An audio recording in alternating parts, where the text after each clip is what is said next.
Hello friends, welcome to Matt kitchen. Matt কিচেনে আপনাদের সবাইকে স্বাগত। আজ আপনাদের সাথে শেয়ার করছি চা বসিয়ে দিয়ে মাত্র 10 মিনিটে এরকম একটা টিফিন বা নাস্তা যাই বলেন তৈরি করা যায়, আর এটা খেতে সবাই ভীষণ পছন্দ করবে। এখানে আমি বাসমতি চালটা আধ ঘন্টা আগে ভিজিয়ে রেখেছি। আমি এটা বাসমতি চাল দিয়েই করব। আপনারা চাইলে রেগুলার যে ভাতের চাল হয় সেই চাল বা আতপ চাল দিয়েও এটা করতে পারেন। এবারে চালটাকে আমি ভালো করে ধুয়ে নিয়েছি, তারপর একটা গ্রাইন্ডার জার নিয়ে নিলাম। এবার এর মধ্যে আমি চালটাকে দিয়ে দেব। চালটাকে প্রথমে আমি একটু বেটে নেব, শিলেও বাটতে পারেন, আমি এখানে মিক্সিতেই বাটছি। চালটাকে একদম কিন্তু মিহি পেস্ট করব না, সামান্য অল্প একটু জল দিয়ে চালটাকে আমি বেটে নেব। সুজি যেরকম হয় হাতে বাজে সেই রকমভাবে চালটাকে বেটে নেব, একদম ডাস্ট করলে হবে না। চালটাকে আমি ভালো করে বেটে নিয়েছি। এবার একটা বোল নিলাম, নিয়ে তার মধ্যে আমি চাল বাটাটাকে প্রথমে ঢেলে নিচ্ছি। দেখুন এই রকম চালটা, এই যে চামচে করে তুলছি বুঝতেই পাচ্ছেন যে কেরম একটু দানা দানা দেখাচ্ছে। এবারে আমি এর মধ্যে মেশাবো সুজি। আমি যে বাটিটা মেপে চাল নিয়েছিলাম এরম একটা বাটি মেপে আমি 1 বাটি চাল নিয়েছিলাম, আর সেই বাটিটারই আমি 3 ভাগের 1 ভাগ সুজি নিয়ে নিয়েছি। এবার সুজিটা আমি এই চাল বাটার মধ্যে দিয়ে দিলাম, দিয়ে এবার ভালো করে আমি এটাকে মিশিয়ে নেব।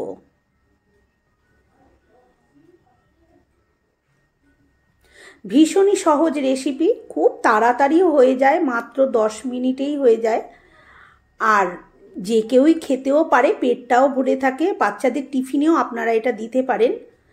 এবারে এটা একটু শক্ত শক্ত হয়ে গেছে, সেই জন্য আমি মিক্সিং জারটা ধুয়ে আর একটু জল দিয়ে দিলাম।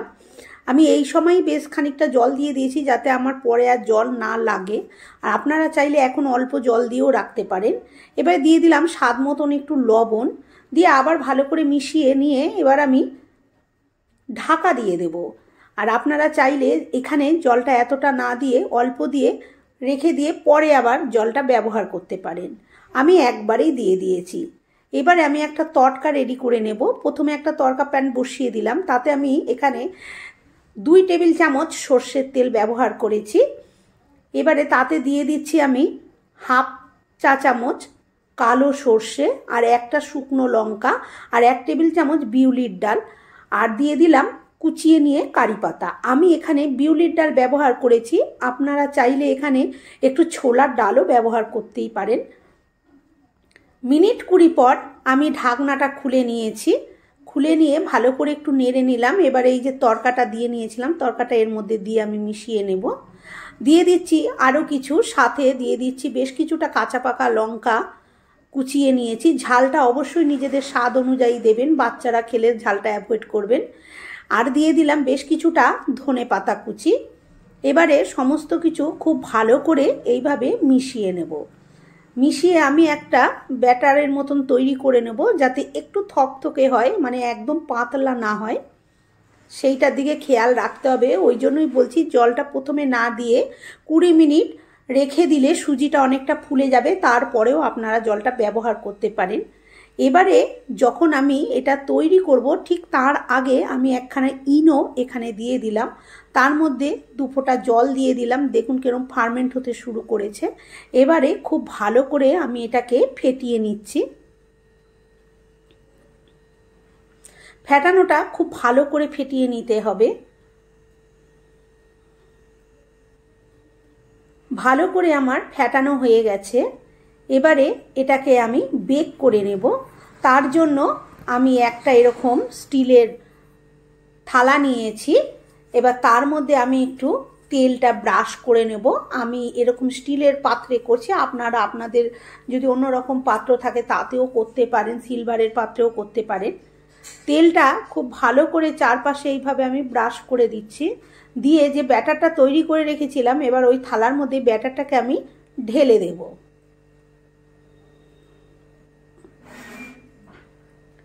ব্যাটারটাকে ঢেলে দিয়েছি। ঢেলে দিয়ে এবার আমি থালাটাকে একটু ট্যাপ করে দেব যাতে কোনো জায়গায় ফাঁকা না থাকে, আর চামচে করে আমি এইভাবে ঠেসে দিচ্ছি। দেখুন কি সুন্দর এখনই দেখতে লাগছে। এইবারে আমি এটাকে কড়াই বসিয়ে রেখেছি আমি আগেই। কড়াইয়ের ভেতরে আমি একটা স্ট্যান্ড দিয়ে দেবো। তার আগে আমি একটু জল দিয়ে দিচ্ছি। জলটা দিয়ে এই যে একটা স্ট্যান্ড, ভাতের হাঁড়ি রাখার যে স্ট্যান্ড, আমি সেই স্ট্যান্ড একটা বসিয়ে দিলাম। দিয়ে তার উপরে থালাটা আমি দিয়ে দিচ্ছি। দিয়ে এবার আমি ঢাকা দিয়ে দেব। 5 থেকে 7 মিনিট আমি ঢাকা দিয়ে রাখবো। আর গ্যাসের আঁচটা এই সময় আমি মিডিয়াম টু হাইতেই রাখবো, মানে মিডিয়াম আঁচে এটাকে রান্না করতে হবে। মিনিট 7 পর ঢাকনাটা আমি খুলেছি। দেখুন কিভাবে ফুলে উঠেছে, পুরো থালাটা কভার হয়ে গেছে উঁচু হয়ে। এবারে এটাকে আমি একটা ছুরি দিয়ে দেখিয়ে দিচ্ছি যে এটা রেডি হয়ে গেছে। দেখুন ছুরিটা বার করছি, ছুরির গায়ে কিছুই লেগে নেই, তার মানে বুঝতে হবে এটা হয়ে গেছে। এবার এটাকে আমি নামিয়ে ঠান্ডা করে নিয়ে ফিরে আসছি। ঠান্ডা হয়ে গেছে। এবারে হাত দিয়ে এইভাবে হাত দিয়ে একটু টেনে টেনে ধরলেই এটা ছেড়ে যায়। তাও আমি একটু ছুরি দিয়ে 4-5টা ছাড়িয়ে নিচ্ছি। ছাড়িয়ে নিয়ে এবার আমি একটা অন্য পাত্র এর ওপরে দিয়ে এটাকে উবুর করে বার করে নেব।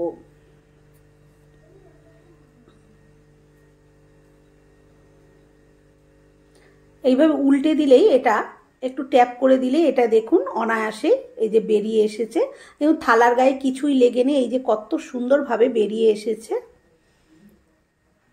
এবারে আমি এটাকে উল্টেও আপনাদের দেখাচ্ছি যে এটা কত সুন্দর হয়েছে, কত স্পঞ্জি নরম হয়েছে। এই যে দেখুন কত সুন্দর দেখতে হয়েছে, দেখেই মনে হচ্ছে যে খাই। এবার এটাকে আমি কেটে দেব। কেটে এটাকে যে কোনো সসের সাথে বা চিলি সসের সাথে বা টমেটো কেচাপ, যে কোনো ধনেপাতার চাটনি, যা কিছু দিয়ে এটা খাওয়া যেতে পারে। এই যে দেখুন পেছনটা পুরো জালিদার হয়েছে, কতটা বুঝতে পারছেন আমি জানি না, পুরো জায়গাটাই পুরো ফুটো ফুটো ফুটো ফুটো হয়ে গেছে। এবার আমি কেটে নিচ্ছি। কাটাটা নিজেদের ইচ্ছা অনুযায়ী কাটবেন। এখানে আমি কেক যেরকম কাটে সেইভাবেই কেটে দেখাচ্ছি। বন্ধুরা, আমার আজকের এই রেসিপিটা সহজ পদ্ধতির নাস্তা রেসিপি। যদি আপনাদের ভালো লেগে থাকে তাহলে একটা লাইক দেবেন, শেয়ার করবেন। আমার চ্যানেলে নতুন বন্ধু হয়ে থাকলে চ্যানেলটি সাবস্ক্রাইব করার অনুরোধ রইল। পাশে থাকা বেল আইকনটা অবশ্যই প্রেস করবেন, কারণ আমি যখনই নিত্য নতুন রেসিপি শেয়ার করব নোটিফিকেশন আপনাদের কাছে পৌঁছে যাবে সবার আগে। এবার আমি আপনাদের এক টুকরো তুলে দেখাচ্ছি যে কত সুন্দর হয়েছে এটা দেখতে। দেখুন, দেখেই মন ভরে যাবে। বাচ্চা থেকে বয়স্ক বা হঠাৎ যদি বাড়িতে কেউ চলে আসে দুপুর টাইমে, তাকেও এটা করে অনায়াসেই দেয়া যেতে পারে। সময়ও বেশি লাগে না, চা বসিয়েই এই নাস্তাটা তৈরি হয়ে যায়। যে কোনো সকাল সন্ধে যে কোনো সময় খাওয়া যেতে পারে, টিফিনেও দেয়া যেতে পারে। আজকের মতন এই পর্যন্ত। আবার হাজির হয়ে যাব অন্য কোনো রেসিপির সাথে। ততক্ষণ ভালো থাকবেন, সুস্থ থাকবেন। ধন্যবাদ।